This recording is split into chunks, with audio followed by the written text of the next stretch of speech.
Good evening, ladies and gentlemen, and welcome to Group W Cable's first annual Cappy Awards in recognition of Community Access Programming's outstanding achievements. I'm your Master of Ceremonies, Paul Hemmer. In the next hour or so, we'll see examples of local cable programs produced by a variety of local citizens. We'll also award what we hope will become the coveted Cappy. Now, you might ask yourself, what exactly is a Cappy? The name of our award is derived from the abbreviation of Community Access Programming, or CAP, thus the Cappy Award. Tonight's competition is divided into two divisions. The first recognizes excellence in a single program. The second recognizes excellence in a program series. The categories in each division include community events coverage, general entertainment or variety, educational or informational, religious programming, arts and cultural, and FM access. Tonight's nominees were submitted by each program's producer. Our distinguished panel of judges based its decisions on the following criteria: innovative nature of the program, the artistic production technique, technical quality, and responsiveness to local concerns. So after that brief explanation, it's time to begin. And here to present the award for excellence in a single program, community events coverage, is Teleprogramming Commission Chairman Brian Blodgett.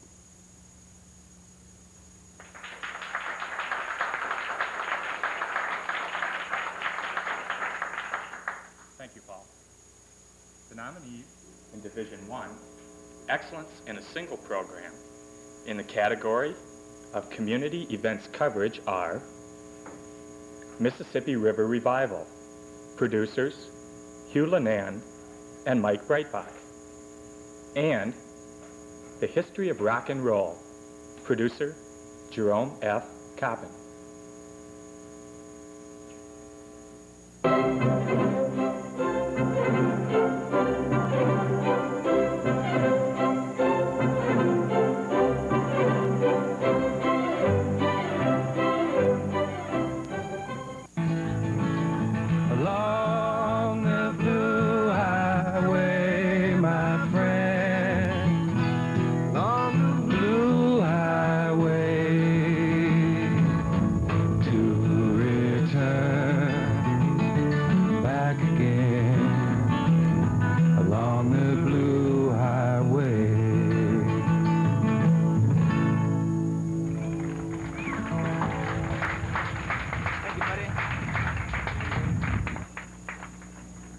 We picked up everything out of the river, including the kitchen sink. And we found everything in the Mississippi. Up in Winona, we gathered in one day 355-gallon drums off of the Mississippi and piled them up, 2 refrigerators, thongs. And yesterday, because of the organization of just local people in Dubuque and Bellevue, this whole thing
And the winner is Mississippi River Revival, producers Hugh Lenan and Mike Breitbach.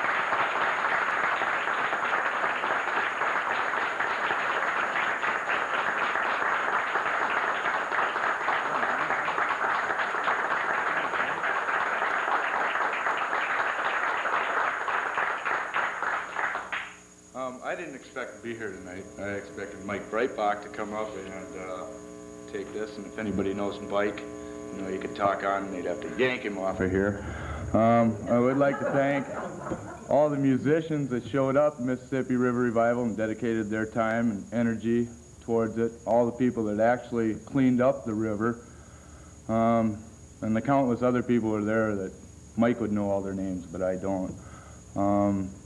If anybody is interested in helping clean up the river this year, Saturday, August 9th, everybody meet, 9 o'clock in the morning at Sears, and we can get you waders and things, and we'll get more barrels and things out of the river this year. And the festival will be August 16th. So if anybody's interested, come on down and join us. Thank you.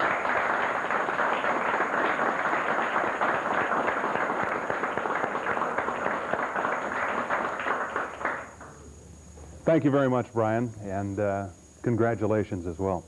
So we mentioned earlier, we've assembled a distinguished panel of judges for this year's competition. The goal was to develop a diverse panel with varied perspective and experience. And we're very happy to say that this goal was achieved. That panel of judges includes Rosemary Cronin, a member of the Dubuque Cable Community Teleprogramming Commission, Peggy Hudson, the production and promotion manager of KDUB-TV in Dubuque, and Karen Bennett Allen, assistant professor of communication at the University of Wisconsin-Platteville. And let's have a nice hand for our judges.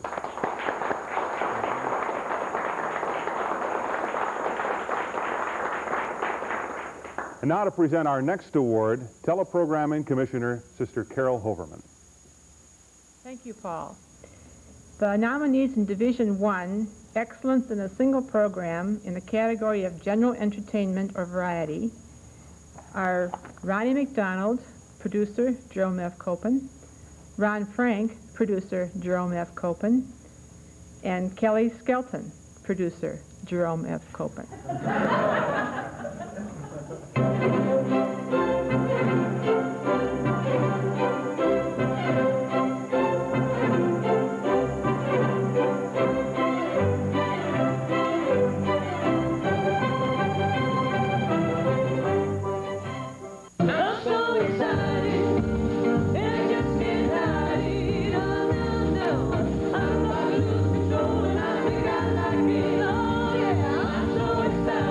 Yeah.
the winner is Kelly Skelton, producer Jerome F. Copen.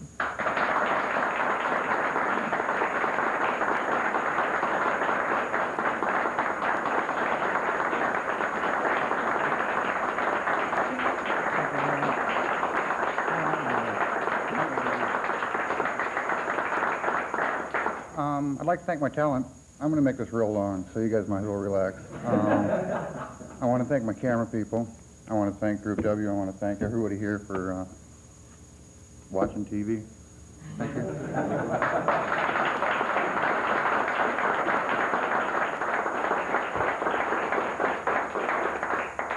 If Jerome did all of that original artwork behind some of those, he must have real fun with his Atari, too, I would think. We've already heard tonight from members of the Dubuque Community Cable Teleprogramming Commission. The Teleprogramming Commission works closely with Group W's staff throughout each year to promote the ongoing growth and refinement of access television in Dubuque. And as you've seen by some of tonight's productions already, it is quite refined. The Commission meets monthly to evaluate policies, goals, and activity relative to the access effort. Commission initiatives in recent years have included hosting a regional meeting of the National Federation of Local Cable Programmers, inviting Professor George Stoney, considered by many the national founder of the access movement, to speak in Dubuque, and publishing a quarterly local access newsletter entitled The Captive Audience. At this time, we would like to formally recognize the current members of the Teleprogramming Commission: Chairman Brian Blodgett, Sister Carol Hoverman, Jim Meek, Hugh Lenan, Rosemary Cronin, Russ Nash, Burton Everest, and Dennis Corso. Thank you, Commissioners.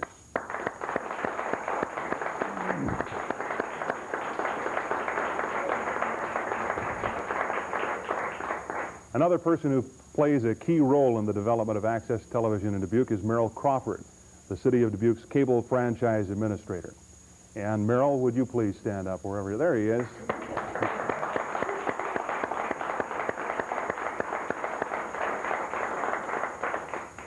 Now to present our awards in the next two categories, Teleprogramming Commissioner Jim Meek. Thank you, Paul. The nominees in Division 1, Excellence in a Single Program in the category of Educational or Informational. The nominees are Paddle Like a Champion, producers Earl Burmeyer and Jim O'Connell, and Safety Belts PSA, producer Judith Malberg.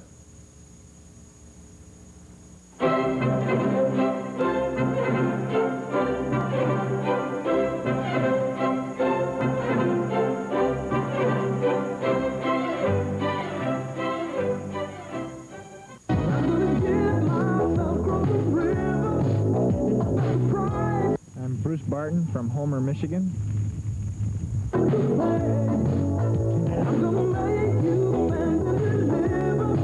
Roxanne Barton from Homer, Michigan.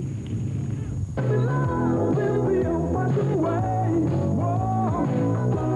United States Canoe Association has a one-man class and a two-man class.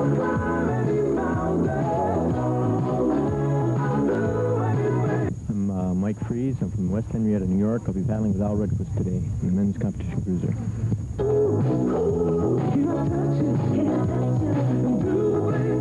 I'm Al Redquist from Grand Rapids, Minnesota. For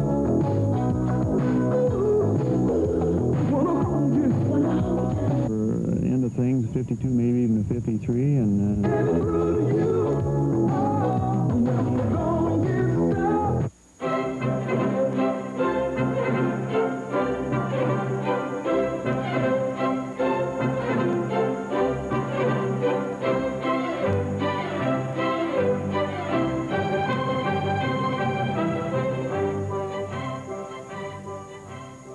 Iowa is joining 49 other states requiring young children to be restrained while riding in motor vehicles.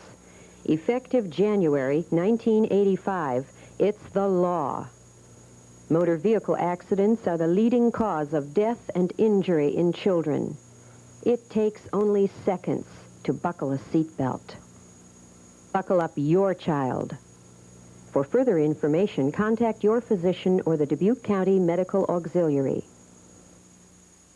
And the winner is Pedal Like a Champion, producers Earl Breermeyer and Jim O'Connell.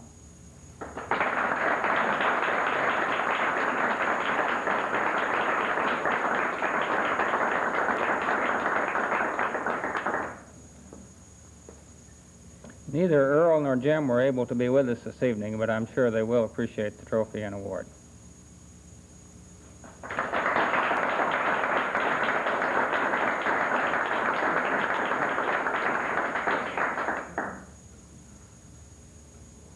The nominees in Division 1, Excellence in a Single Program, in the category of Religious Programming. The nominee is Layman's Voice, producer David Wolf.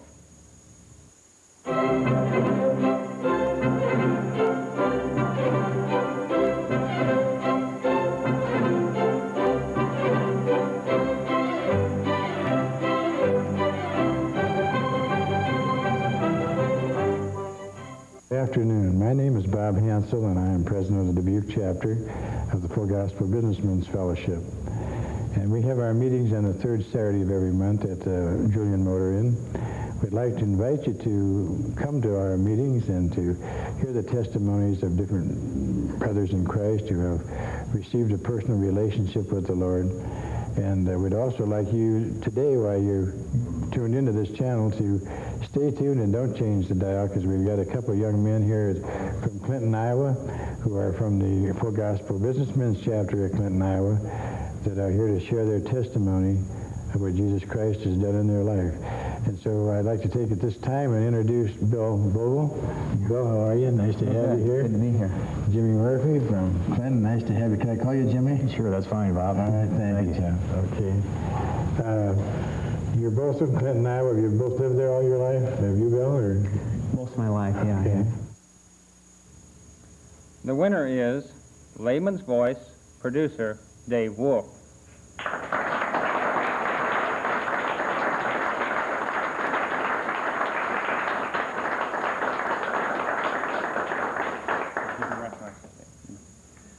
Well, naturally, I have to thank all the help I have, the people on the show, Bob Hansel, and of course my wife, and Paul Husky, and the rest of my crew. And I just want to thank Community Access, and just thank you very much, everybody.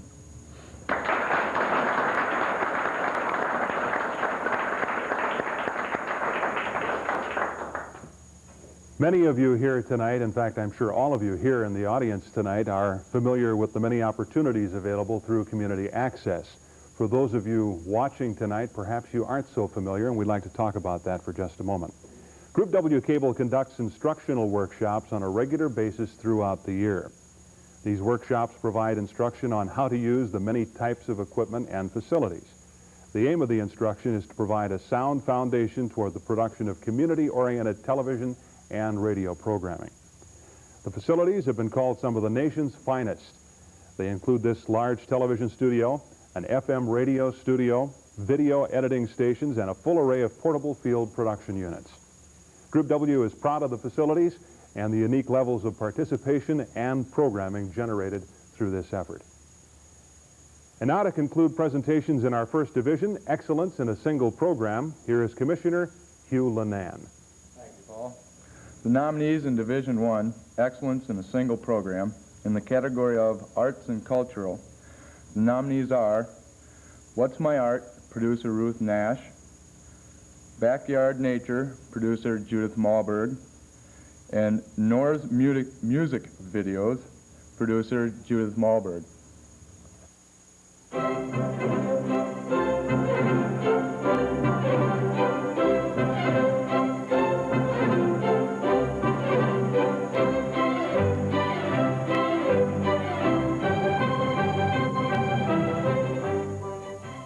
Our guest this evening is the president of the Arts on Cable Consortium, Artscape.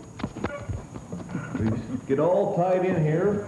And panel, I can tell you this gentleman is Jim Bainbridge, restaurateur and bon vivant extraordinaire, and he is president of this group. So, are you ready, Jim? Definitely. Fine. We will start the questioning with Charles Claudius and Jellybean. Oh, thank you, J.R. Thank you. A pleasure. Mr. Bainbridge, does your group exhibit to the public? Yes. Oh, you're public exhibitionist then, huh?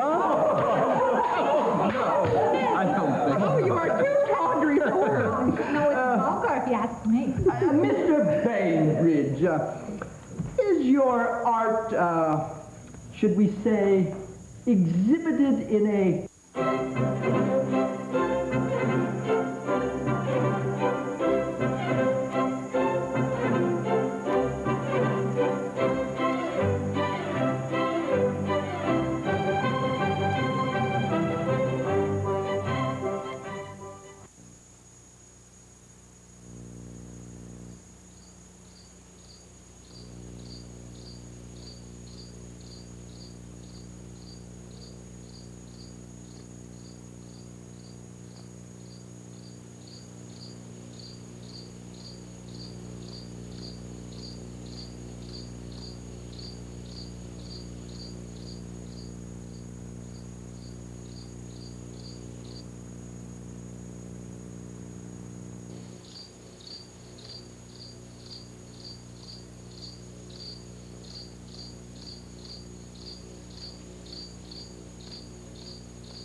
And the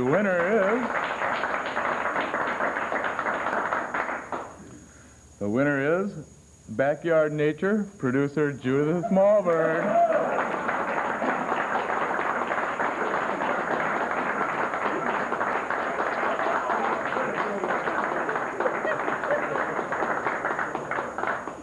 I'm astonished. Well, thank you very much. Thank you especially to Group W Cable for hosting the Cappy Awards this evening. It's a lot of fun. And to all the many fine people who have helped me with my various productions that I seem to find myself in all the time. We have a marvelous crew of volunteers out here and all around town, and I think we all do wonderful work. Thank you.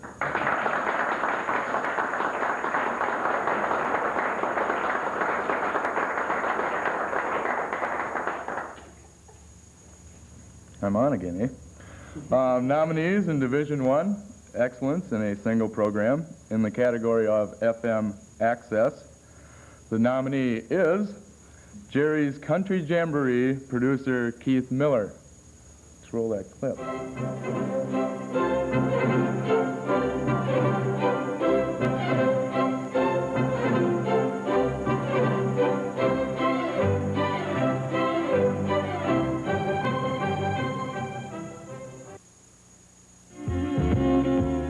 How I miss old Tex, those days were good,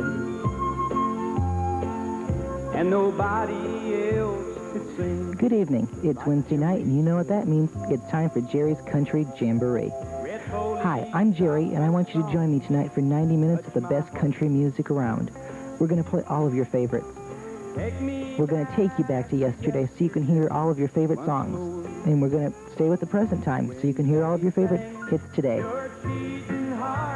It always late, and there'll be peace in the valley someday.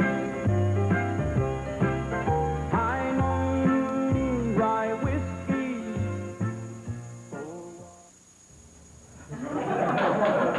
And the winner is Jerry's Country Jamboree producer, Keith Miller.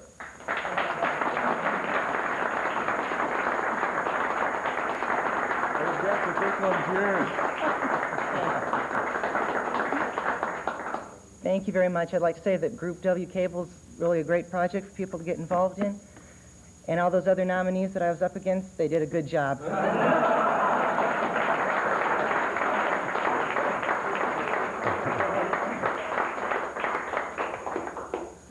Great fun tonight. We are having a good time. Well, thank you very much, and congratulations to all of the winners in Division 1, Excellence in a Single Program. A few moments ago, we spoke briefly of the fine facilities available for community access here in Dubuque. And now here with a more detailed look at Group W's facility is Access Coordinator Debra Loeffelholz. Our tour of the Access facilities begins with the Access Studio. Boasting to be one of the largest TV studios in the Midwest, the Access Studio is complemented with a lighting grid capable of enhancing almost any set design. Of course, a complete line of accessories are also included.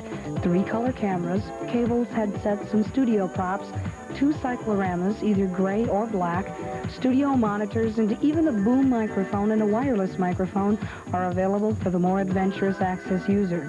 Here, users learn to run cameras, hook up microphones, set their lighting, and choose their sets. The events happening in the studio are coordinated from the Access control room. The control room is the center of activity during a production.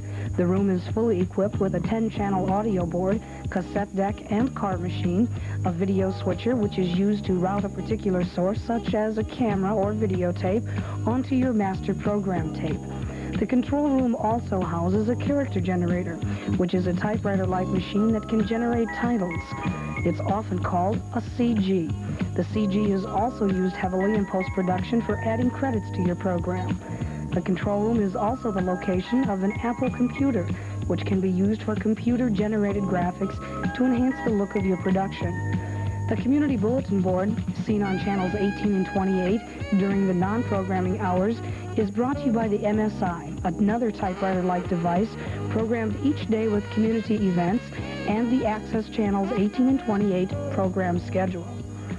From the control room, we go into the edit bay, complete with 2 half-inch to half-inch edit bays, 1 3/4 to 3/4 inch edit bay, and 1 edit bay that edits either half to 3/4 or 3/4 to half. There is also a 3/4 to 3/4 inch edit bay located in the control room. Editing is one of the final phases of post-production and can make or break your program.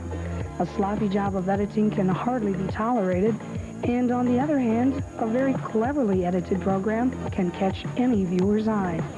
Access users have spent many hours in this room creating their programs, sorting out the good footage from the bad.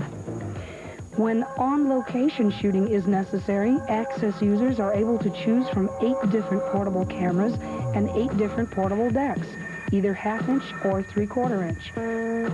Portable gear is also complemented with lights, microphones, tripods, tapes, and other accessories. To complete our tour of the Access facilities, let's look at the FM studio. Very similar to what you would use in a commercial radio station, the Access FM studio is complete with 2 cassette players, 2 cassette player recorders, a 10-channel audio board, reel-to-reel tape deck, and 2 turntables.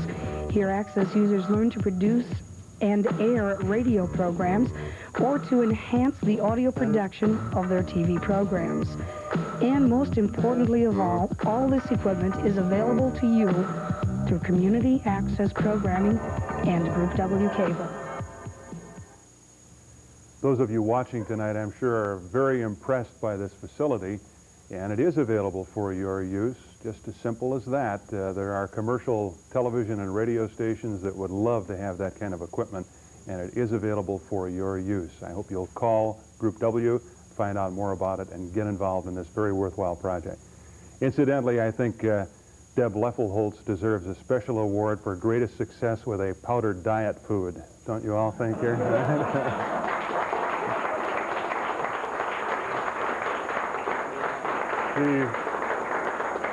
She looks great. She really does. Now let's move on to Division 2, Excellence in a Program Series. These awards will recognize programming efforts of an ongoing nature. And here to present the award in the first of Category 2 is Commissioner Jim Meek. Thank you, Paul. The nominees in Division 2, Excellence in a Program Series, in the category of Community Events Coverage, the nominee is The Rich Years, producer Dave Wolf.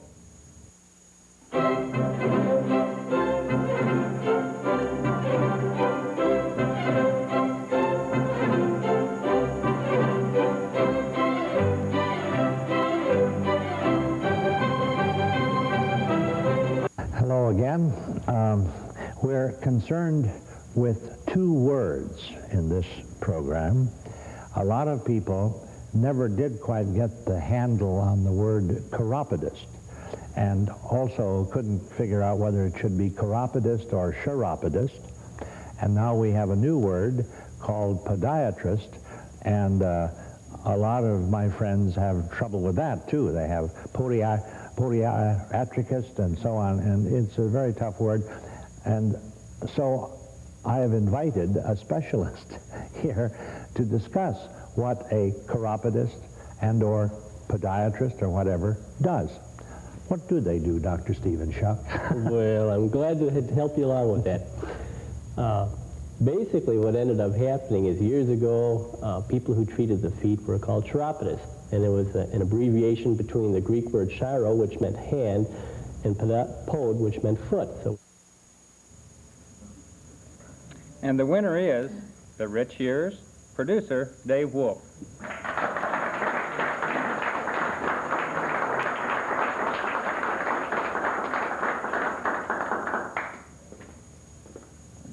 Congratulations.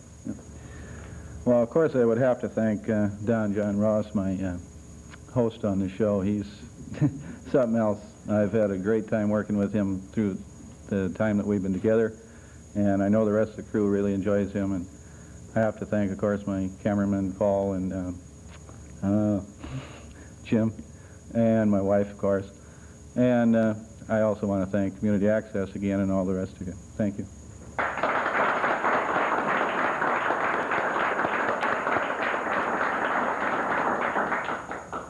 The nominees in Division 2, Excellence in a Program Series, in the category of General Entertainment or Variety. The nominee is Jim Wand, producer Jerome F. Copen.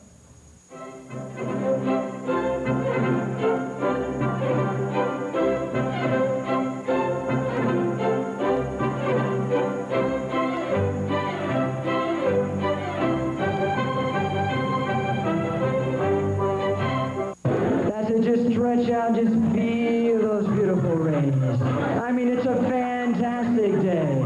That's it, just feel that sunshine hitting your body. It's a very peaceful day. It's a beautiful day. 75 degrees, that's it, it feels fantastic out here. And now you want to loosen up a little bit. If you want to get something to drink or something to smoke, just reach down beside your chair. Anything's there that you want. If you have anything that you want to get into, just grab a beer or grab something else. That's it. That's it. Just start to smoke it or drink it, and I mean, it is good. That's it. It's a great day. Getting high on life, about 75 degrees, and it feels good. It feels fantastic up here. Yes, it's getting good. And now it's getting a little bit warmer. 76 degrees, 77 degrees, 78 degrees, 79 degrees, 80 degrees, 81 degrees. Getting a little bit warmer now. 82 degrees, 83 degrees. Your feet are starting to get warm. And the winner is Jim Wand, producer Jerome F. Copen.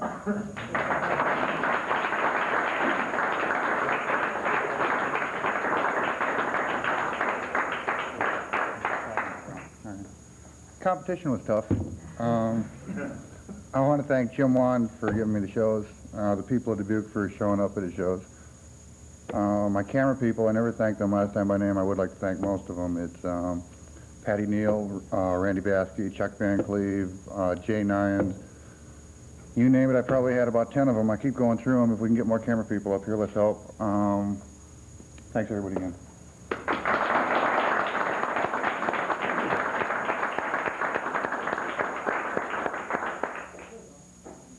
Our hope in presenting tonight's ceremonies is that other members of the community will become interested in participating in Access. Before becoming involved, though, consider some of these points. Does your group plan to use Access on a regular basis, or are you inclined to make just a one-time program?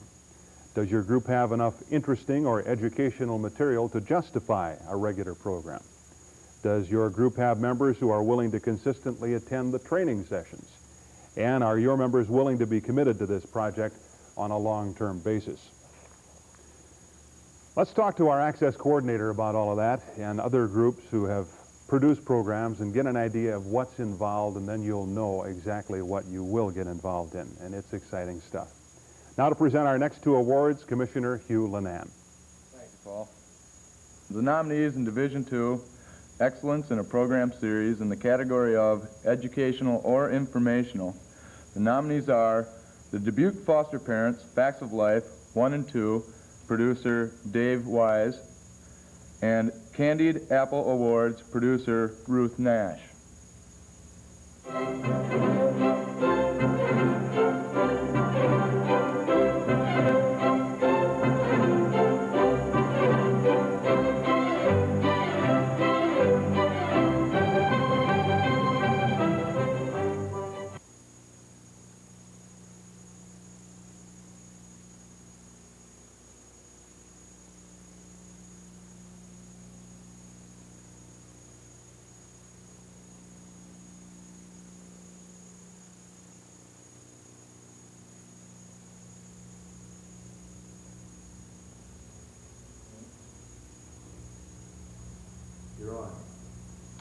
Hello, and welcome to this session of Foster Parent Facts of Life. I'm Dave Wise, your host. And joining me in this very informal discussion will be two foster parents and a social worker. First of all, our social parents are Al Roberts and his lovely wife Joanne Roberts. And representing the Department of Human Services is Teresa Hoganson. Did I get it right this time, Teresa? Okay. Before we get started, perhaps, Teresa, you could just start us on this discussion of foster parenting by telling us what is foster care and what is foster parenting. Okay.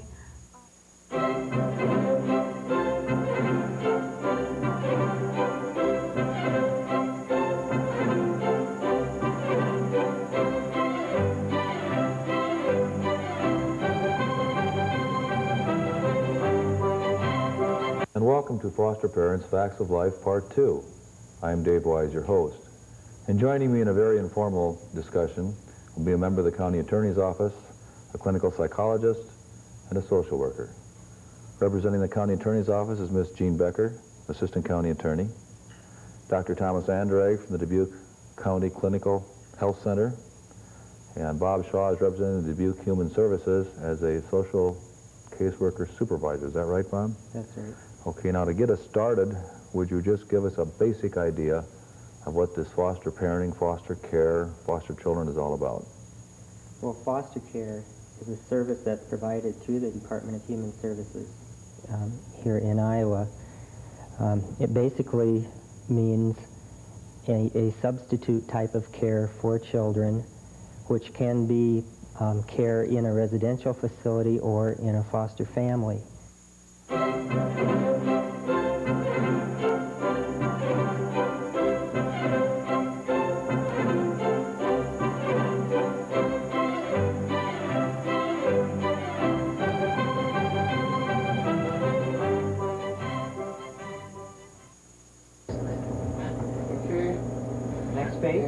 Next page. Stand by on 3. Tell me when to go on. And coming up on 3, take it out. On 3. Audio, ready to go? Ready to go. CG, ready to go? Yep. Titles, ready to go? Right. Okay, stand by to cue the talent. Stand by on the floor. Coming out in 5, 4, 3, 2, 1, and mic and cue. Oh, Artscape presents tonight The Little Apple with our host Jim Bainbridge. I'm Judith Malberg. I was going to introduce you. You didn't introduce me. Got there too quick. Judith, what are all the banners? Oh, banners for all the Artscape participants. The member organizations who, not all of them, I must say, we have only a few of our... Well, we couldn't get all No, we couldn't. We wouldn't have room to hang them all. And the winner is Candied Apple Awards, producer Ruth Nash.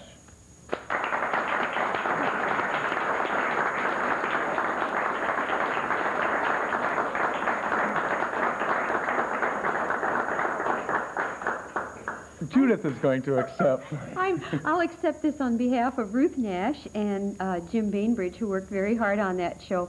Ruth is out of town right now, and I know she'll be very pleased to hear that her work has achieved this recognition locally. Thank you all.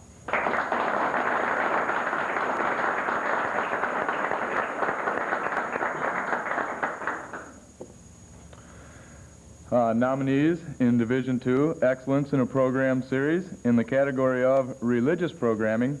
The nominees are Words of Life, producer Dave Wolf.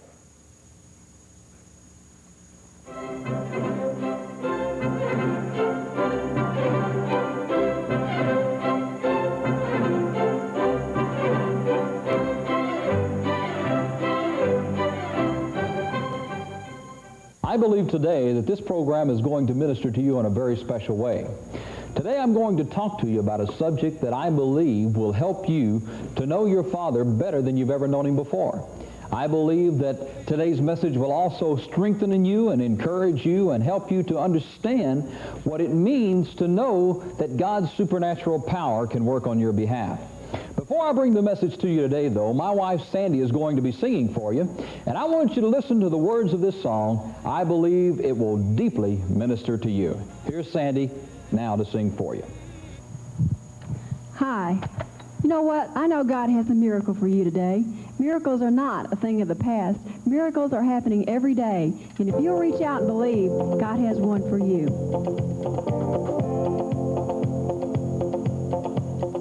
Healing lepers that cried, have pity on us. Giving sight to Bartimaeus sitting there in the dust.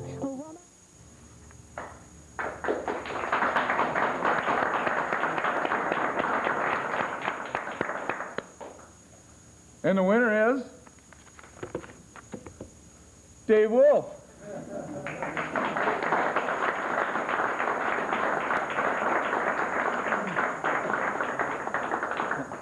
Did her again. I don't know. The competition's been terrible on these three awards, I tell you.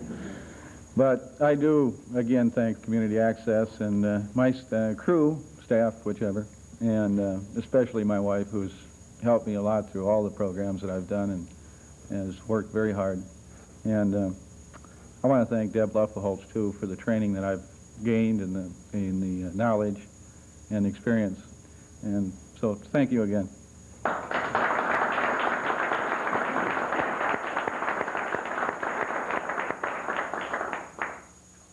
Tonight we've seen many fine examples of what community access programming is all about.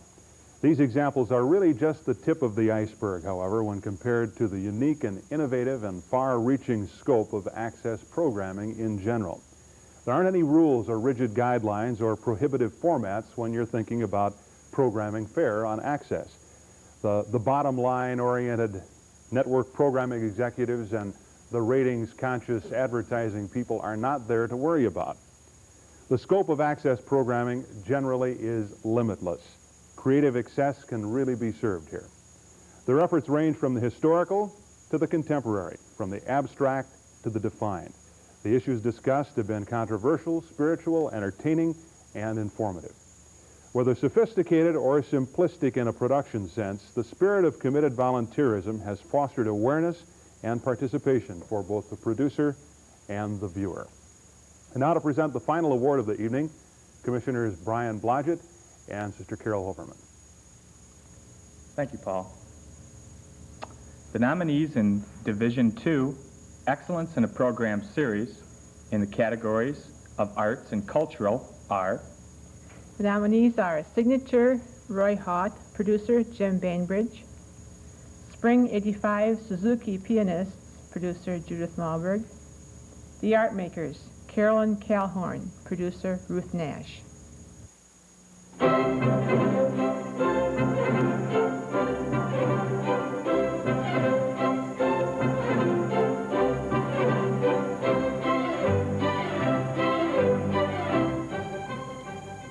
Dubuque artists.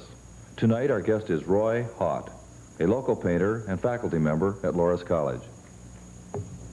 Roy, I've been told that you started your artwork career before you were in kindergarten. Is that right? Well, I used to, that's true. Before I was in kindergarten, I used to do a lot of drawings and a lot of watercolors in my home, of course. You were doodling at that age? Yeah, I was doodling at 3 or 4 years old. And that you were born in Dubuque, correct? Right, yeah, born and raised in Dubuque. Born and raised in Dubuque. Oh my gosh, how did you come out of Dubuque and become a successful artist? I want to know. But you really weren't serious about your art until much later, were you? No, I kind of went through, I suppose, all the macho things that everybody else goes through when you're a male back in the 50s and 60s. I don't want to go too far back and date myself. So, you know, I played athletics. Who was the first person that really, in an artistic sense, inspired you? Or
Before we present our last award tonight, we'd like to let you have a look at the trophies that we have been presenting tonight.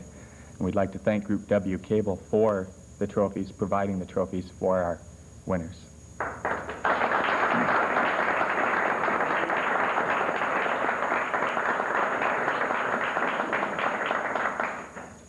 And the winner in is...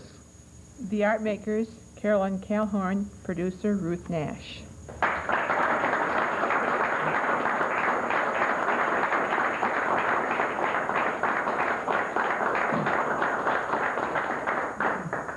Judith is going to accept her, Ruth. I'm so sorry that Ruth isn't here. Well, thank you all. Thanks to the Group W staff. These are just marvelous trophies, and I think it helps us all as access users to give ourselves a little boost, because we work so hard on our programs, and it helps us to get our own recognition from each other and to say, you did a good job. Thank you.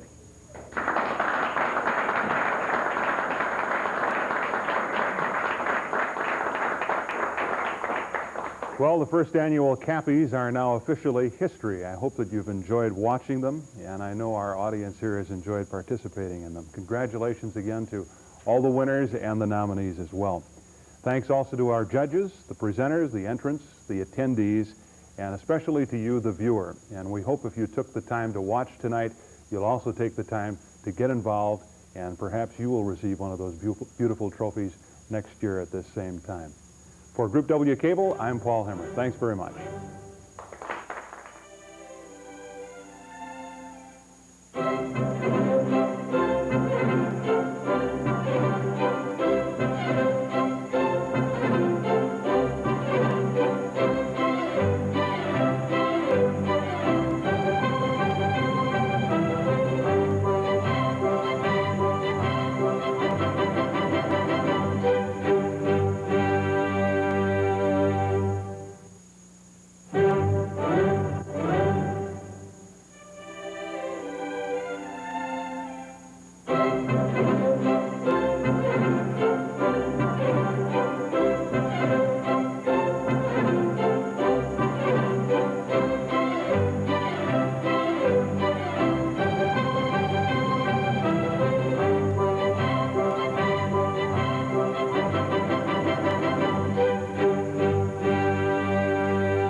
Good evening and welcome to TCI Cable's second annual Cappy Awards in recognition of outstanding community access programming. I'm your Master of Ceremonies, Paul Hemmer. In the next hour, we'll see examples of local cable programs produced by a variety of local citizens. We'll also award the coveted Cappy. And you may ask yourself, what is the Cappy? The name of our award is derived from the abbreviation of Community Access Programming, or CAP, thus the Cappy Award. Tonight's competition is divided into two divisions. The first recognizes excellence in a single program, and the second recognizes excellence in a program series. The categories in each division include community events coverage, general entertainment or variety, educational or informational, religious programming, arts and culture, and FM access.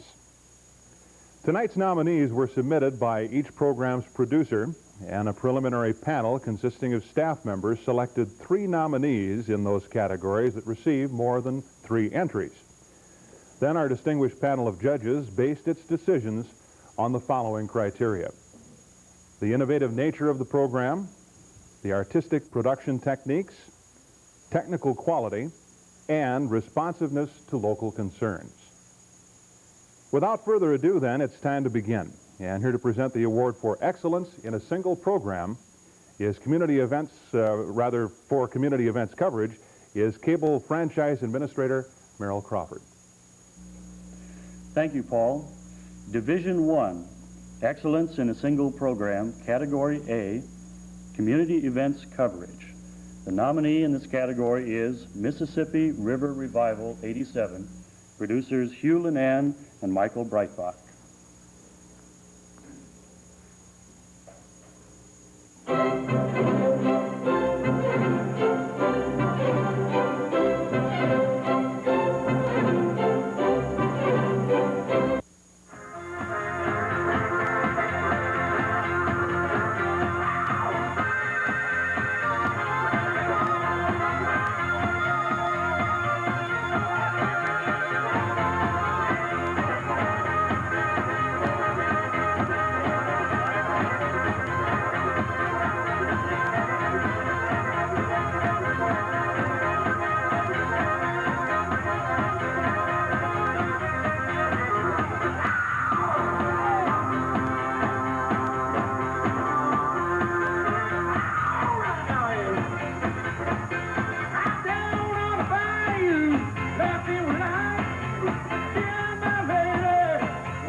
Should come as no surprise after an act like that the winner in this category is Mississippi River Revival 87, producers Hugh Linan and Michael Breitbach.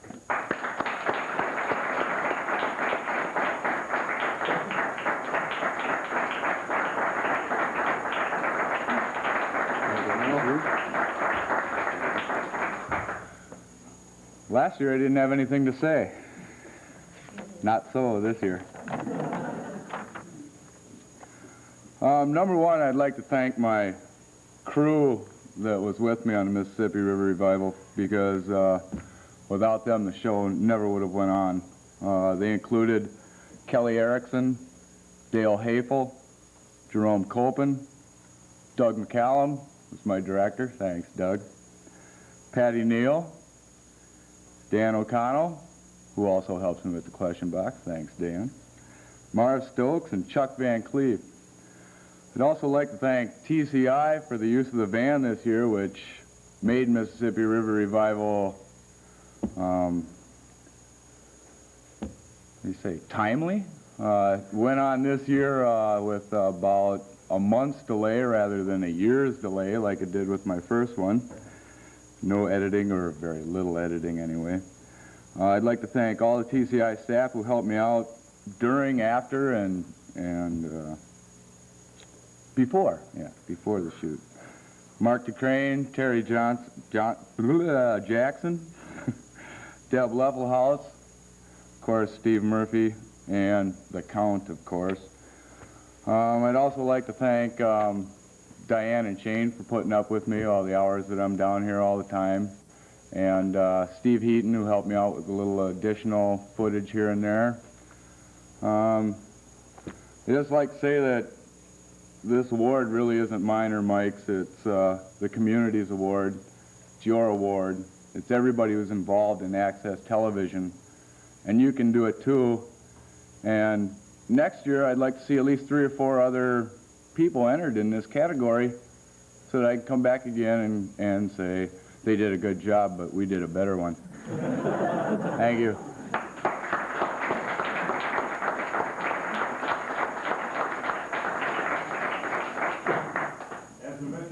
We have a distinguished panel of judges who looked at all of this video and made the final decisions.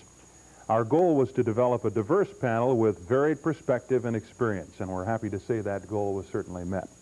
Our panel includes Mary J. Cox, a member of the Dubuque Cable Community Teleprogramming Commission, Peg Hudson, Marketing Assistant of First National Bank in Dubuque, and Scott Mullenix, Newscast and Promotion Manager of KDUB-TV in Dubuque. And if any of those judges are here tonight, we wish they'd stand and be recognized. Mary is here.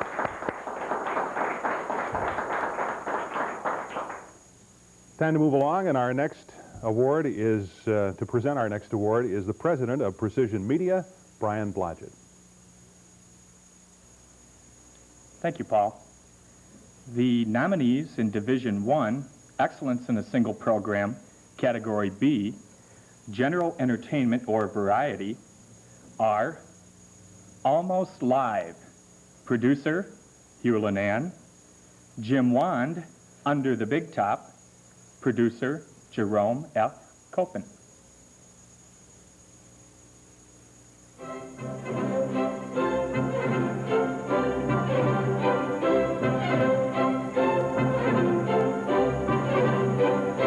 I'm like even into like TV shows now. A couple of TV shows I'm watching. I like Bleeps and Blunders. Y'all like the Bleeps and Blunders? No? I like this show. You think they have Bleeps and Blunders like Wild Kingdom? This would be good to see on TV, wouldn't it?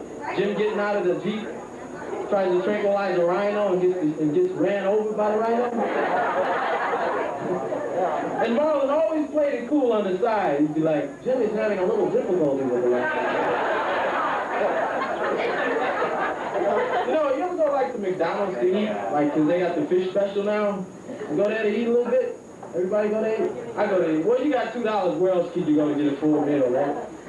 I go to McDonald's, man. I think you can tell where you are in America just by going around. Ever notice, like, if you go to Chicago, the commercials they have for, like, McDonald's, it's like, at McDonald's, we do it all for you. Yes, we do.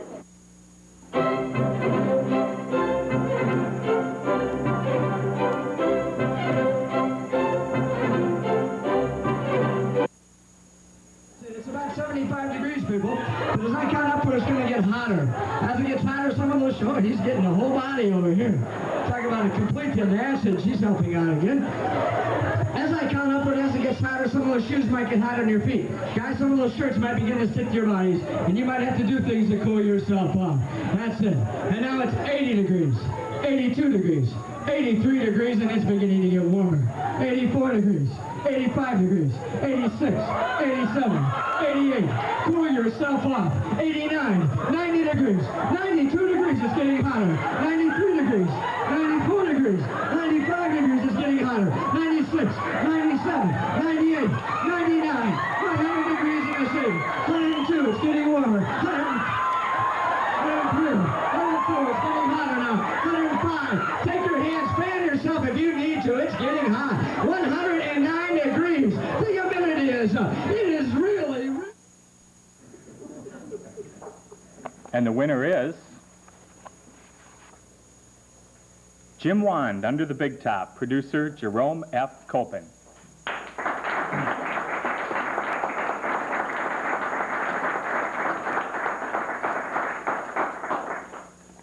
Accepting Jerome's award is Debra Loeffelholz.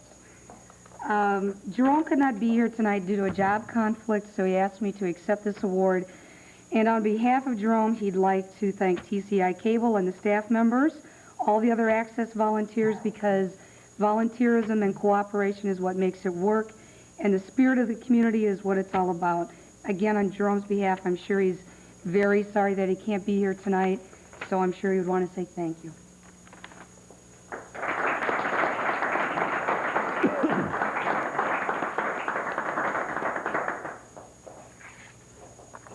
Thank you, Brian, and thank you, Deb. The Dubuque Community Cable Teleprogramming Commission works closely with TCI Cable's staff throughout each year to promote the ongoing growth and refinement of access television in Dubuque. The commission meets monthly to evaluate policies, goals, and activity relative to the access effort. At this time, we'd like to formally recognize the current members of the Teleprogramming Commission. They include Chairman Hugh Lenan, Sister Carol Hoverman, Mary J. Cox, Rosemary Cronin, Russ Nash, Burton Everest, Dennis Corso, Ron Hull, and Jim Reynolds. Thank you to all the commissioners.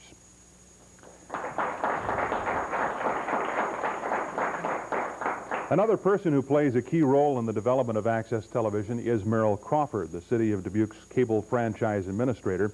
And Merrill is one of our presenters tonight. Merrill, would you please stand and also be recognized? Merrill? And now to present our next award is a Teleprogramming Commission member, Mary Jaycox. Thank you, Paul. Division 1, Excellent in a Single Program, Category C, Educational or Informational. The nominees are Catholic Schools Touch the Future, producer, Sister Beth Kress. Iowa District Court, the Civil Court, producer, Ron Hall. Preparing Catholic Education for the Future, producers, Sister Carol Hoverman and Larry Gall.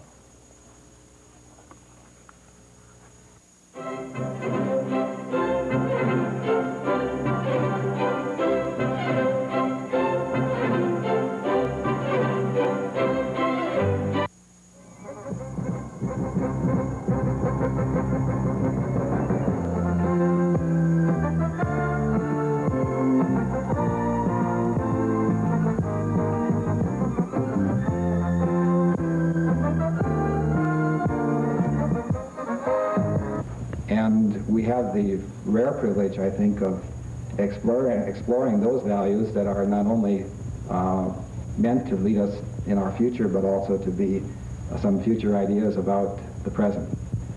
So I'd like to discuss with you today some of the things that are important to you as teachers. Perhaps our first question could be a discussion around the idea of what exactly is your role as you try to lead young people to a better world.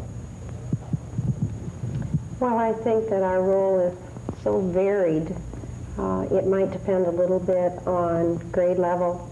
It might depend a little bit on the circumstances of the children in our rooms. But in general, I think all of us feel that we are trying to get the children to open their eyes, to see what's around them.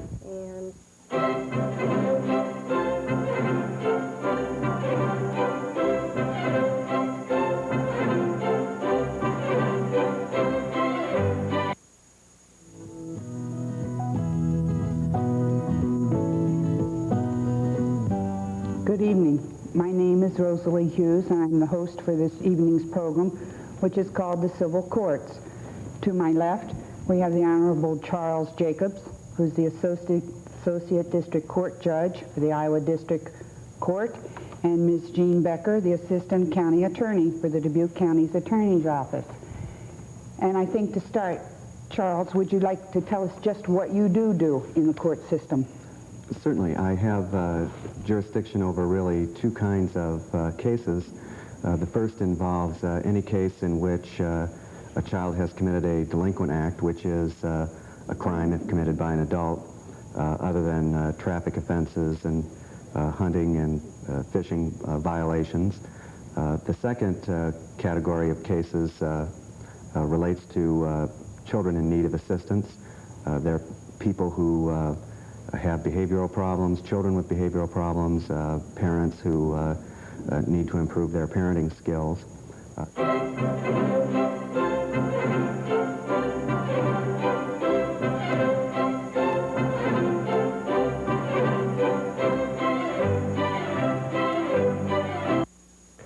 My name is Father Tom Toll. I was recently appointed the Superintendent of Schools for the school system of the Archdiocese of Dubuque, a system which contains 58 elementary schools and 11 secondary schools. We've gathered this past week to meet with our administrators and to also meet with all of the teachers in the school system. And as we gathered together for our meetings, we brought in the services of a consultant to talk about planning for the future. I'd like to welcome Ed Barlow to the Dubuque area. He is a futurist. He has worked with college students. He works with many different service groups in their planning. And as Ed comes to this area, he's not new to the area. He is a graduate of Loras College. And And the winner is, I can hardly wait, Iowa District Court, the Civil Court, producer Ron Hall.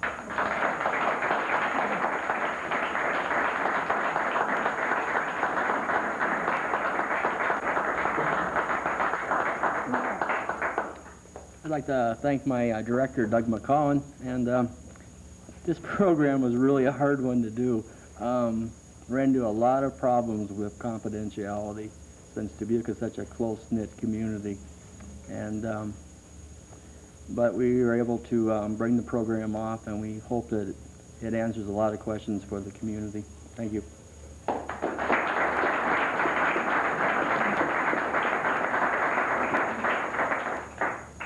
And now, once again, to present our next award, here is Cable Administrator, Franchise Administrator, Mr. Merrill Crawford. Thank you, Paul. Division 1, Excellence in a Single Program. In Category D, we have 3 nominees. This is the category entitled Religious Programming. The nominees are the Ordination of Bishop William Franklin, producer Sister Carol Hoverman. Families, Become What You Are, producers Reverend Everett Heeman, Sister Beth Kress, and Larry Gall.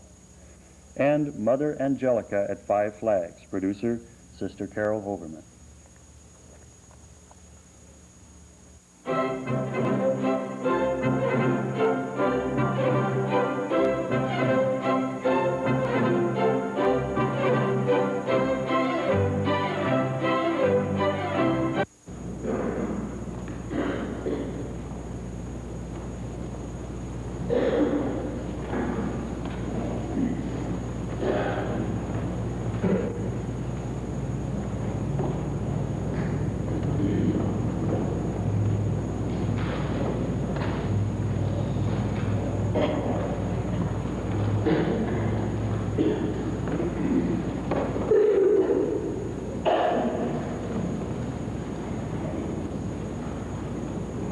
Take this bag as a sign of your pastoral office. Keep watch over the whole life in which the Holy Spirit has appointed you to shepherd the Church of God.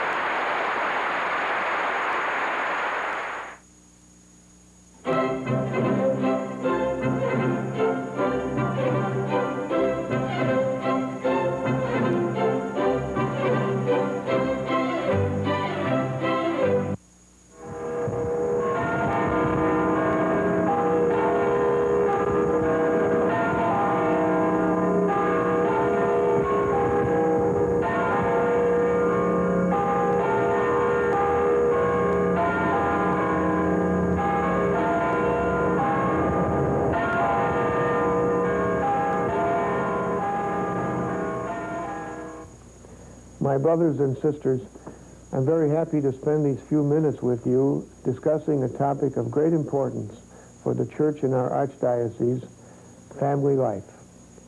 In the beginning of 1987, our archdiocese began celebrating its 150th birthday. A century and a half ago, our ancestors brought the Catholic faith to Iowa. You and I are heirs to that courageous action. It was important for our ancestors to build churches so that there would be places for them to gather and worship. But their most important work was to preach the gospel and to constantly nurture the faith.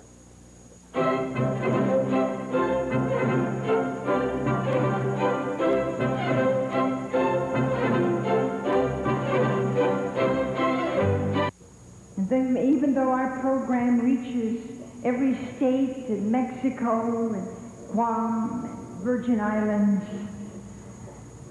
we only speak one to one. And that makes the church so strong in its personal relationship with its people, with its children. I came here because we're family. I've been in many states, And Mary Nell and I were talking last night, and I said, she said, the South has a great reputation for hospitality. You hear a lot about Southern hospitality. We both thought we would go home and rethink it, because I don't think there's anything like Midwest hospitality.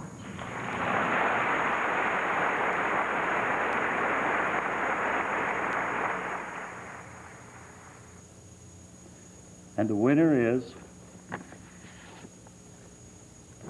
Mother Angelica at Five Flags, producer Sister Carol Hoverman.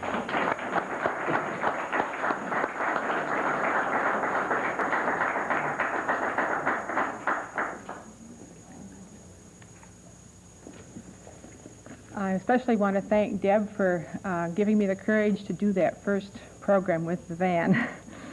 And all of the people who were crew on that and risked going along with us on our first venture. I'd like to thank, too, the EWTN support group for bringing Mother Angelica to Dubuque, and for Larry for helping get the audience shots, which we couldn't manage from the van that day. And just thank TCI and the people of Dubuque for this opportunity to have channels 18 and 28 to put these programs on. There's so many exciting things happening in the community, and we can share them with you by doing them and putting them on the channel. So I encourage more people to do the same. Thank you.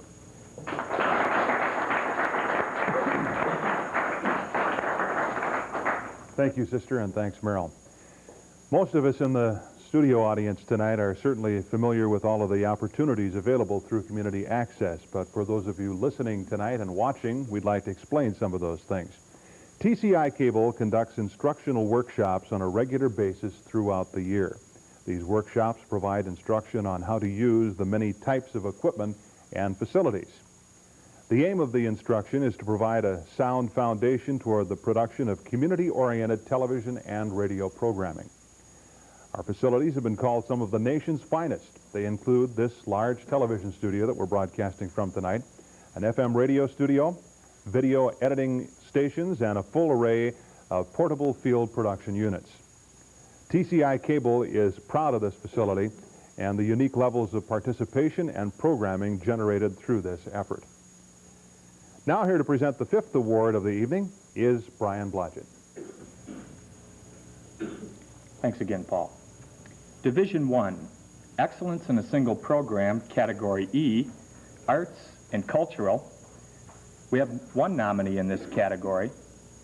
It's Voices from the High School, producer Bob Cushing.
What you see before you is an amazing collection of muscles. Sound, brain power, feeling, and emotion.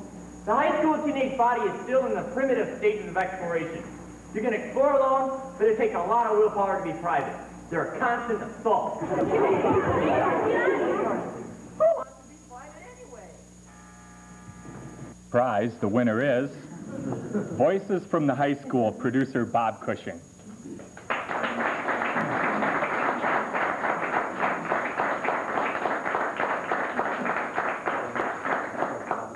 Greg. This is not Bob Cushing. I'll let him introduce himself, though. Hi, I'm Greg Stewart, and on behalf of Bob Cushing, Bob would like to thank the Wahlert High School Drama Department for allowing us to do the play, and also Virginia Darby, the director, and also Deb Loeffelholz and the rest of TCI's Access. Thank you.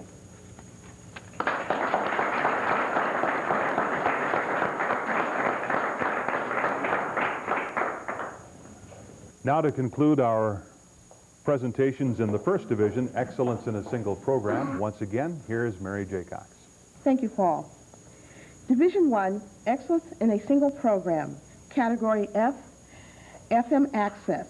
The nominee is Captain Emo Adventures. Producer, John Heckelsmiller.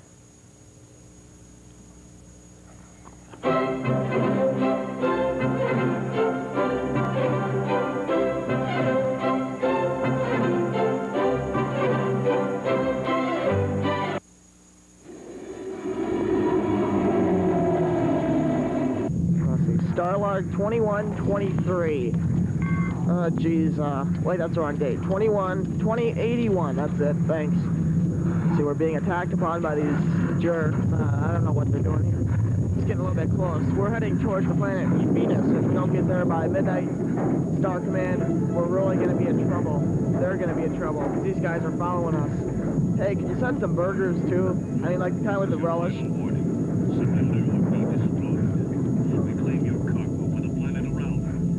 Realm? He's been telling me that since last February. Ah! That was a space orphanage. You're not supposed to do that to space orphanages. Jeez. Starlog 2081, 3 p.m. Orphanage destroyed. And surprisingly enough, the winner is Captain Emo's Adventure, producer John Heckelsmiller.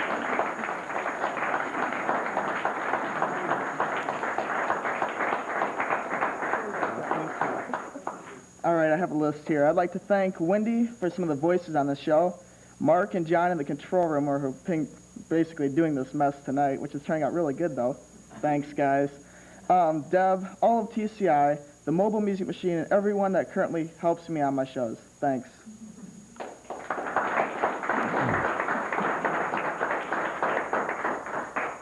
Reminded me of Space Patrol. Anybody remember that? Thank you very much, and congratulations to all the winners in Division 1, Excellence in a Single Program.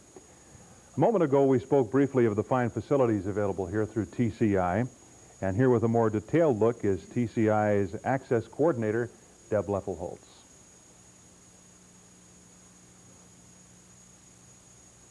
The Access Studio. Boasting to be one of the largest TV studios in the Midwest, the Access Studio is complemented with a lighting grid capable of enhancing almost any set design. Of course, a complete line of accessories are also included. 3 color cameras, cables, headsets, and studio props, 2 cycloramas, either gray or black, studio monitors, and even a boom microphone and a wireless microphone are available for the more adventurous Access user. Here, users learn to run cameras, hook up microphones, set their lighting, and choose their sets. The events happening in the studio are coordinated from the Access Control Room. The control room is the center of activity during a production. The room is fully equipped with a 10-channel audio board, cassette deck, and card machine, a video switcher which is used to route a particular source, such as a camera or videotape, onto your master program tape. The control room also houses a character generator, which is a typewriter-like machine that can generate titles. It's often called a CG. The CG is also used heavily in post-production for adding credits to your program. The control room is also the location of an Apple computer, which can be used for computer-generated graphics to enhance the look of your production. The community bulletin board, seen on channels 18 and 28 during the non-programming hours, is brought to you by the MSI, another typewriter-like device programmed each day with community events and the Access channels 18 and 28 program schedule. From the control room, we go into the edit bay, complete with 2 half-inch to half-inch edit bays, 1 3/4 to 3/4 inch edit bay, and 1 edit bay that edits either half to 3/4 or 3/4 to half. There is also a 3/4 to 3/4 inch edit bay located in the control room. Editing is one of the final phases of post-production and can make or break your program. A sloppy job of editing can hardly be tolerated, and on the other hand, a very cleverly edited program can catch any viewer's eye. Access users have spent many hours in this room creating their programs, sorting out the good footage from the bad. When on-location shooting is necessary, Access users are able to choose from 8 different portable cameras and 8 different portable decks, either 1/2 inch or 3/4 inch. Portable gear is also complemented with lights, microphones, tripods, tapes, and other accessories. To complete our tour of the Access facilities, let's look at the FM studio. Very similar to what you would use in a commercial radio station, the Access FM studio is complete with 2 cassette players, 2 cassette player recorders, a 10-channel audio board, reel-to-reel tape deck, and 2 turntables. Here, Access users learn to produce and air radio programs or to enhance the audio production of their TV programs. And most importantly of all this equipment is available to you through community access programming. Thank you very much, Deb. A very interesting presentation. You know, Deb and I go back a long, long way, back to the days when TCI was Group W, and before that, teleprompter. We used to do a kid show in the afternoon, the Cable 10 Clubhouse. It was always a lot of fun. I think any of you who work with Deb will agree she's a delight to work with. Sometimes gets a little testy, but most of the time you deserve it if she's being testy. So on behalf of all of us here, we'd like to give Deb a great big hand, okay? It's for Deb.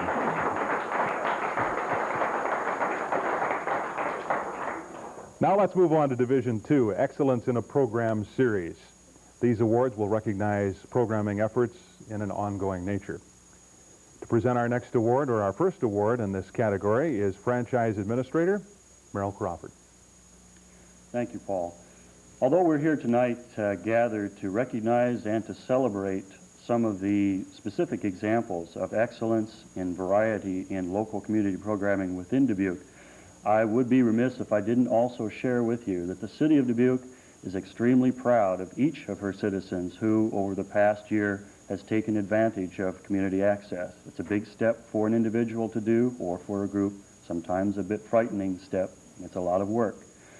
Through your work, your efforts, you're helping our community to become more in touch with itself through community access.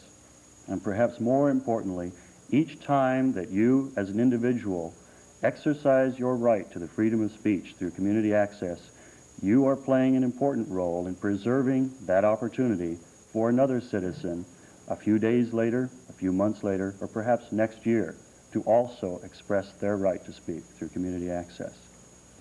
Our nominee in this next category, I think, is a stellar example of that kind of use of community access.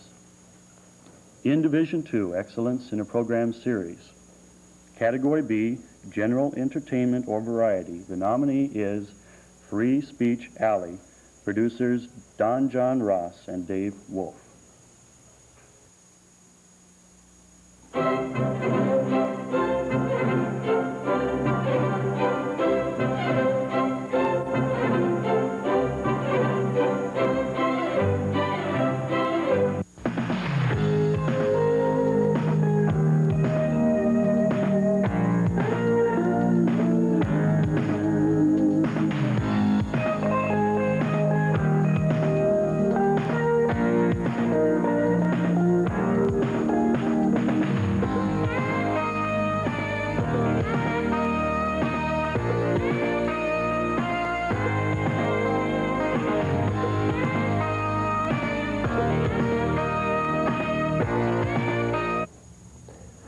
Good evening.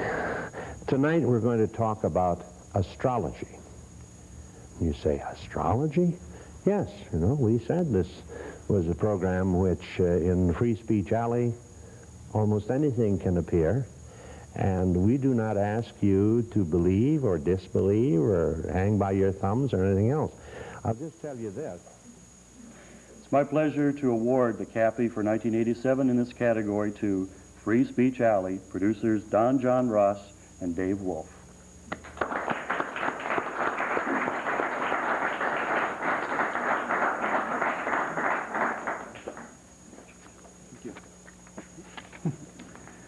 Well, I want to thank, naturally, TCI and Deb and the Access crew here, John and can't think of his name, but the rest of them, and especially Don, who has worked. I've worked with Don now for 2 years on various shows, and he's always been an inspiration and a delight to work with.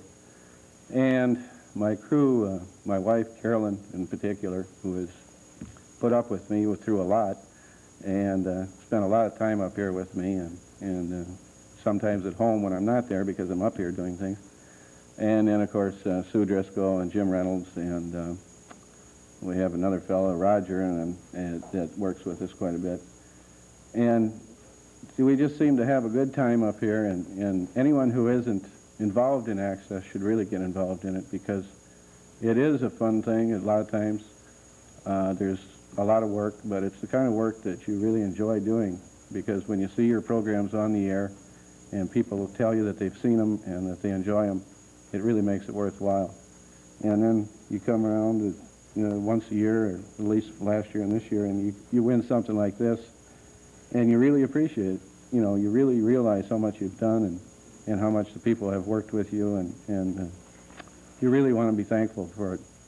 And so I am very thankful for this, and I just, again, thank everyone involved with the show.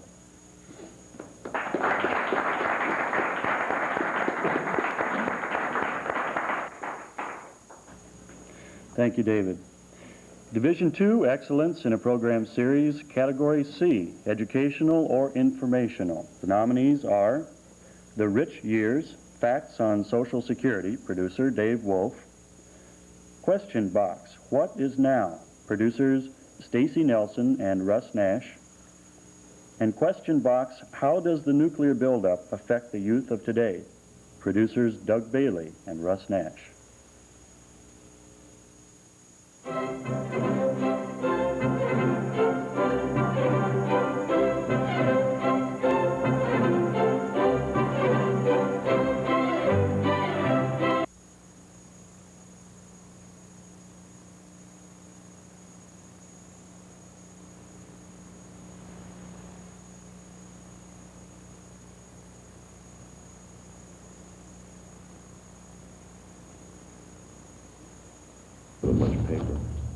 Good evening. Welcome to the Rich Years. My name is Chris Grabo, and I'll be your host this evening.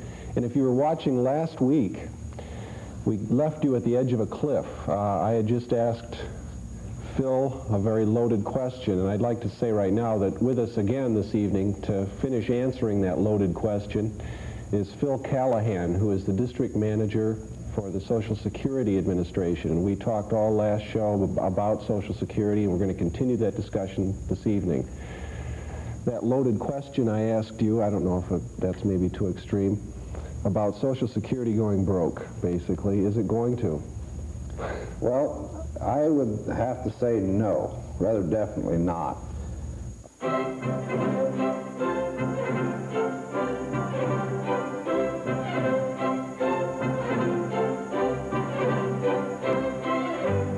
Does anybody do those types of things for men around here? Not anymore.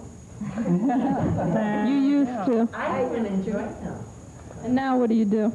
Well, now I expect people to wait on me as I wait on them. I'm man or woman? Man or woman, right. If I see someone in need, I'll help them regardless of their sex, and I expect the same. Do you have a career outside of the home? Yes, and one at home, too. Would you say you're in a top position, a high-paid position, compared to a man? Like these people up here are saying that most women are in low-paid positions. Would you agree with that? Right, I would, yes. I'm in a management position, but very low-paying comparatively to what a man would be receiving in the same position. Well, you don't have to guess at that. 50% of the women occupy the 21 lowest paid positions in the United States. That's just statistics, you know.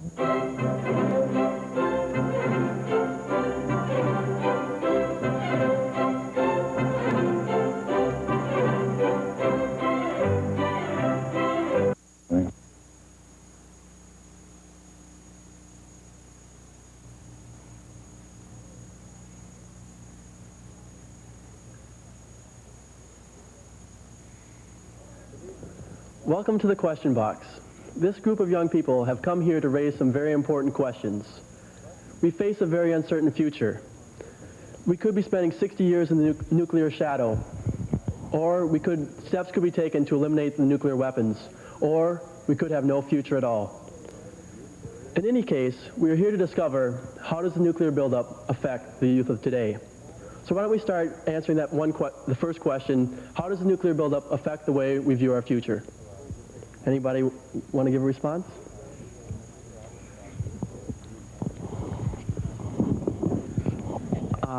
As for myself, I've noticed that a lot of people that I talk to, there's a real sense of hopelessness with a lot of the youth of today. There's a lot of sense of people feeling that there's no tomorrow, they can live for only today. There's a very short-term thought. They don't think about their own children and the world as a thing that continues forever.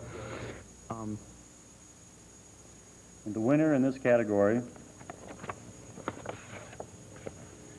the question box. What is now? Producers Stacy Nelson and Russ Nash.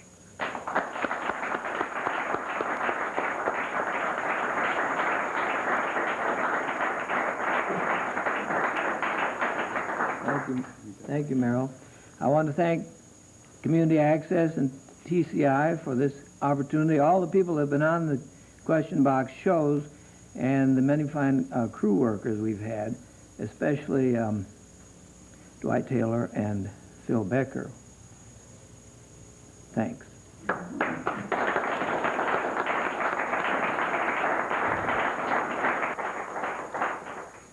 It's the hope of this program tonight to stimulate the thinking of other people who are in our viewing audience tonight to become involved in community access programming.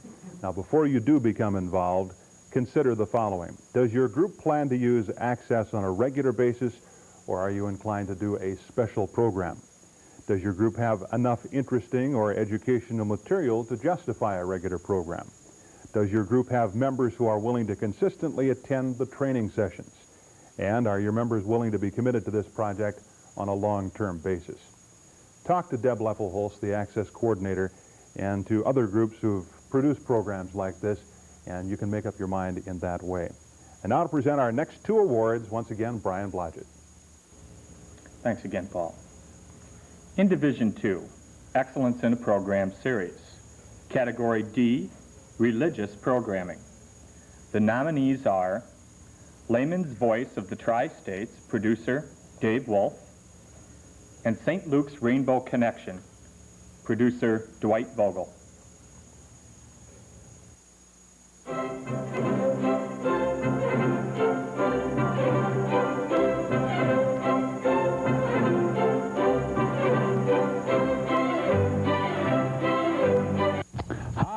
Welcome to the Layman's Voice of the Tri-States, sponsored by the Dubuque chapter of the Full Gospel Businessmen here in Dubuque.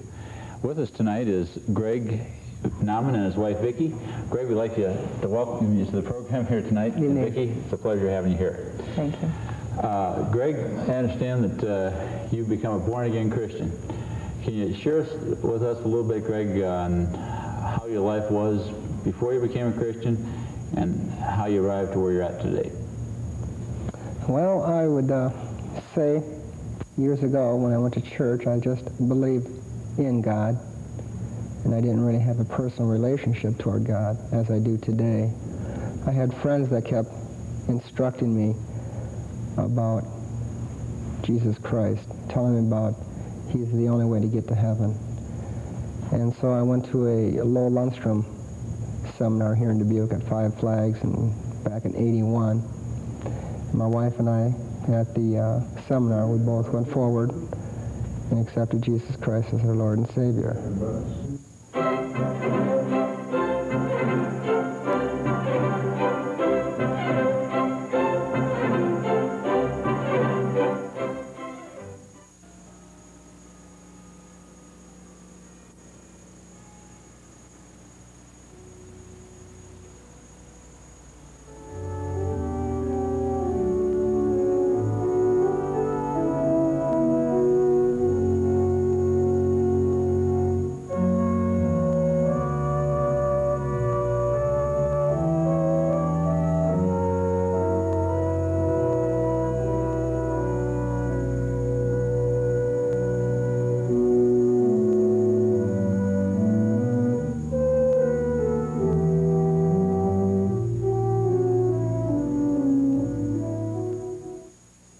Good evening, friends.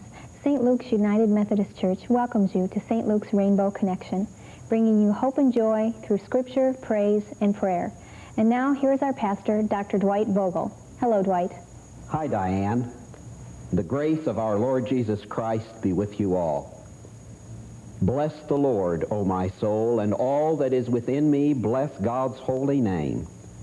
Bless the Lord, O my soul, and forget not all God's benefits, who forgives all your sins and heals your infirmities, who redeems your life from the grave and crowns you with mercy and loving kindness. And the winner is,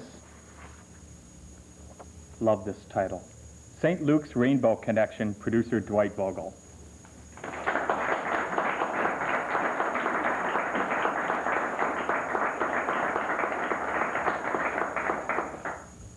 Dr. Vogel couldn't be with us tonight, but on his behalf, I will accept the award.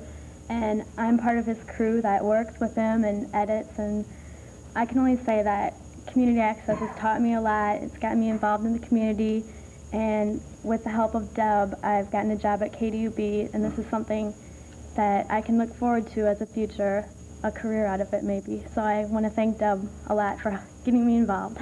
Thanks.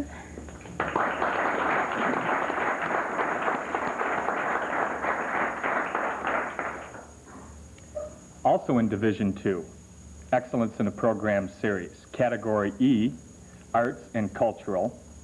The nominees are Artscape, Why Should My Kid Take Art? Producer Sue Steininger. Artscape, Alda Kaufman, Artist, Producer Jim Bainbridge. And Artscape, Dubuque Symphony Orchestra, Producer Jim Bainbridge.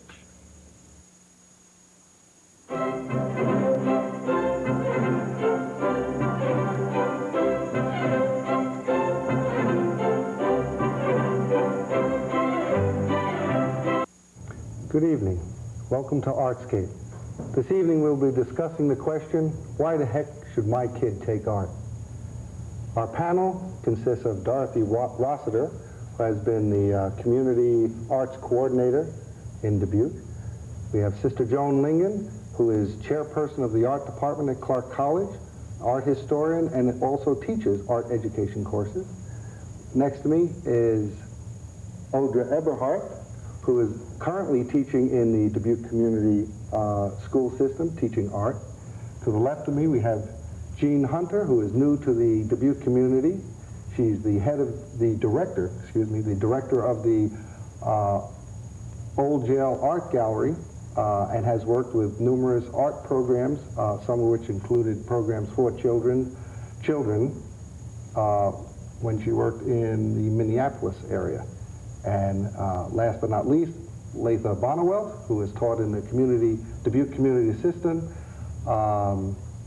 One of the areas that she taught was in home economics in child development. Tonight, let's get right to the question so that we can have a good lively discussion on this topic.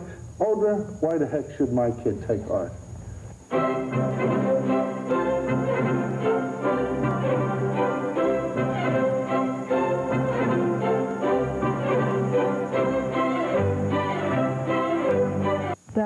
The picture of the cowboy with the herd is one of my particular favorites. I would say that what I felt I accomplished in that picture was getting feeling across, and that's something that I'm striving for. I don't necessarily always accomplish it in my paintings. I wanted to just suggest the cattle rather than taking each individual one and making the focus the cowboy and detailing him more intensely. And also with the looseness of the color, I kind of hope to achieve movement and the dust of the fields there. And the other painting was done on location in Dubuque. That is kind of an example of the darks against lights that I really like to see in a picture, bringing a subject out by contrasting one dark area against a light area, and I was really fond of the shadows underneath the steps also.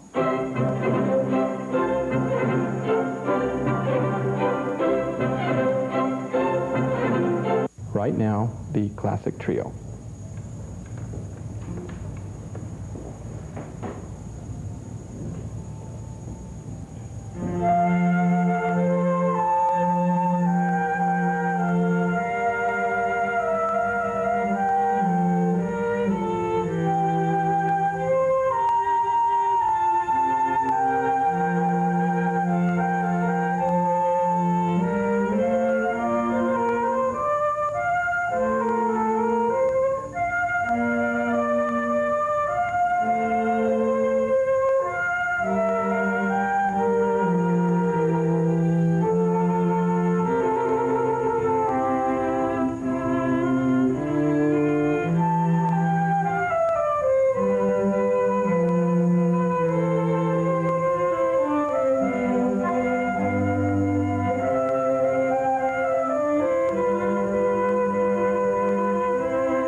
And the winner is...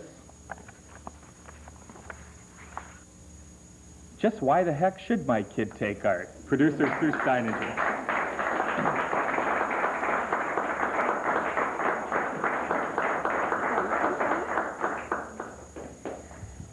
A question we hope we answered, and we'll do more on, too.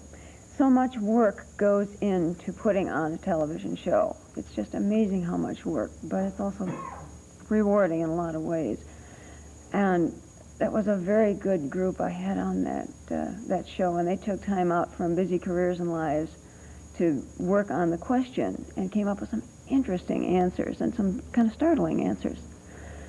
And my crew, the Artscape crew, whom I'm a part of as well, worked very hard, and I'd like to thank also TCI and Deb for the help always that comes at the right time, and my husband and daughter who allowed me to do all the extra work it takes just to get something up in front of the camera.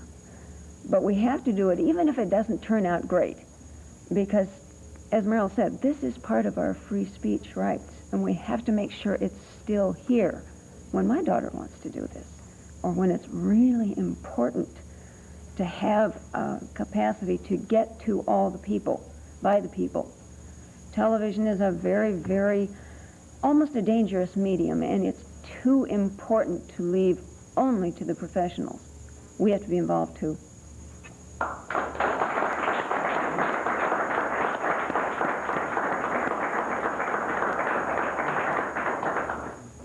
Tonight we've seen many fine examples of what community access programming can be, but we've really just seen the tip of the iceberg, certainly.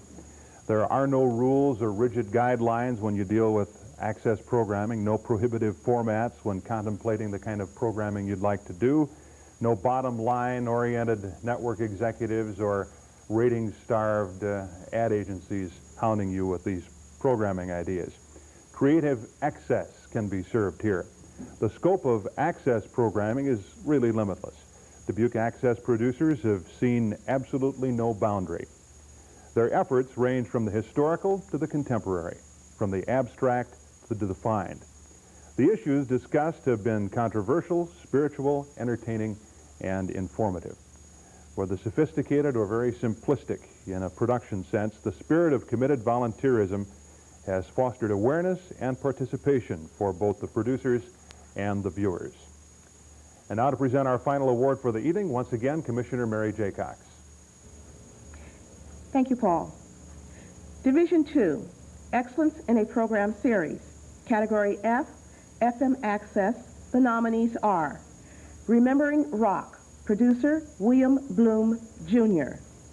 Monday Brothers, Billy Joel Special, producers John Heckelsmiller and Kevin Rekruzik. American Country, producer Keith Miller.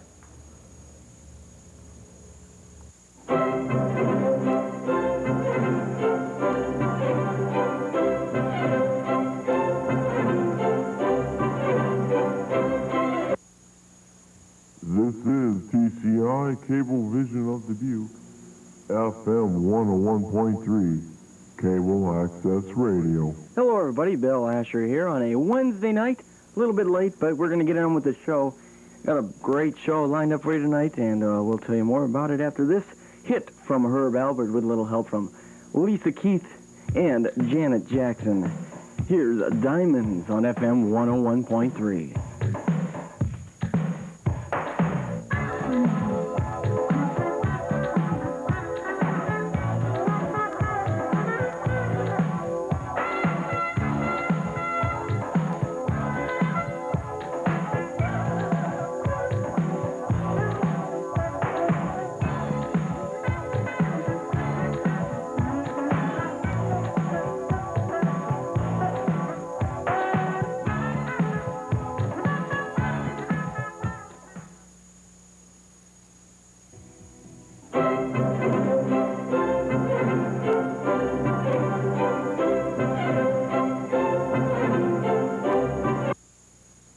How about we go into the number 3 song? Let's do it. Okay, the number 3 song of Billy Joel's all-time career would have to be Just the Way You Are, topping at number 3 for quite a while. A couple of weeks or so. It was on the chart for 18 weeks. And that was, of course, back in the year 1977. That was 77? That's the second highest amount of time that Billy Joel's song's been on the charts.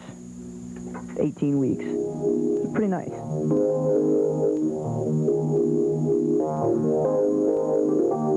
Don't go changing to try and please me. You never let me down before. Don't imagine you're too familiar, and I don't see you anymore.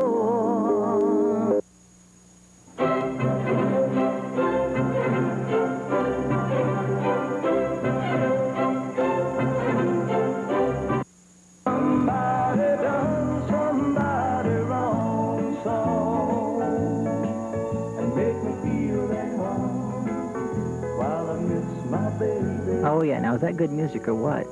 Back from the early 70s there, B.J. Thomas, and hey, won't you play another Somebody Done Somebody Wrong song. Hey, you're listening to American Country, and we're going out tonight. We are driving along here, pulling up to the airport, and hey, there's a jet on its way that's going to be going by here in a few minutes, so it looks like we made it right on time. The jet should be coming by in just a few minutes. I hope we can hear it. Yeah, it's getting close. Here it comes. Do you hear it? That's a big one. Look at that. Wow.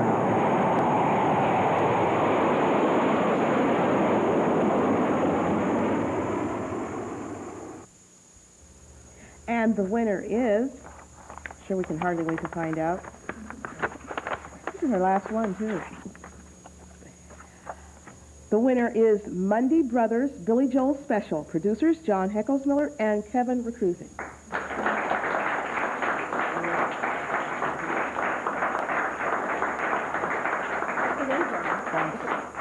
I'd like to thank Kevin for his help on this show. I'm sure he's at college right now, so he couldn't be here tonight, but I'm sure he'll appreciate this one winning. We'd like to thank all the Access listeners as well as the people that use Access, because we're the ones that make it happen, and people out there should come in and do their own shows. There's plenty of time left. Thank you.